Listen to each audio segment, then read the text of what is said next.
এমন একটি প্রাণী যা প্রায় 70 বছর পর্যন্ত জীবিত থাকতে পারে, কিন্তু এই দীর্ঘদিন ধরে বেঁচে থাকার জন্য ঈগলকে একটি কঠিন সিদ্ধান্ত নিতে হয়।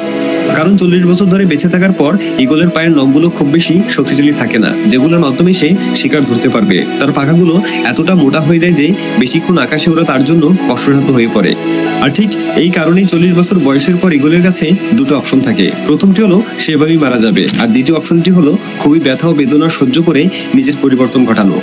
নিজেকে পরিবর্তনের প্রক্রিয়া সম্পন্ন হতে প্রায় 150 দিনের মতো সময় লাগে। ঈগলকে যেটা করতে হয় তা হলো যে কোনো একটি পাহাড়ের চূড়ায় এসে বসে পড়া এবং ততক্ষণ পর্যন্ত একটি পাথরের সাথে নিজের ঠোঁটকে আঘাত করতে থাকা যতক্ষণ পর্যন্ত না তা ভেঙে পড়ে যায়। আর তার এই ঠোঁট ভেঙে পড়ে যাওয়ার পর তাকে ততদিন পর্যন্ত অপেক্ষা করতে হয় যতদিন না একটি নতুন ঠোঁট গজায়। তারপর যখন নতুন ঠোঁট গজিয়ে যায় তখন সে তার নতুন ঠোঁট দিয়ে পা থেকে নখগুলো আলাদা করে ফেলে। তারপর আবার অপেক্ষা করতে থাকে যতক্ষণ পর্যন্ত না পায়ে নতুন নখ গজায়।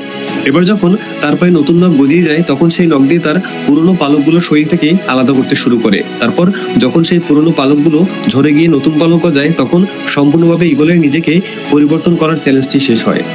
150 দিন এভাবে ব্যথা সহ্য করার পর অবশেষে ঈগল তার নতুন জীবনের সাথে আকাশে উড়াল দেয় আর জীবনের অবশিষ্ট থাকা 30 বছর বাঁচতে শুরু করে। আর ঈগলের এই ঘটনা আমাদের এটাই শেখায় যে জীবনে ভালোভাবে বেঁচে থাকতে হলে কষ্ট সহ্য করতেই হবে। যখন আকাশে বৃষ্টি পড়তে শুরু করে তখন বাকি সমস্ত পাখিরা যেখানে নিজেকে বাঁচানোর জন্য আশ্রয় খুঁজতে শুরু করে, ঈগল সেখানে ওই মেঘের উপর দিয়ে উড়ে যাওয়ার ক্ষমতা রাখে। আর তাই মানসিকভাবে শক্তিশালী হতে হলে তোমাকে সর্বপ্রথম চ্যালেঞ্জ মোকাবেলার ক্ষমতা রাখতে হবে। সমস্ত ব্যথা বেদনা কষ্ট সহ্য করতে হবে।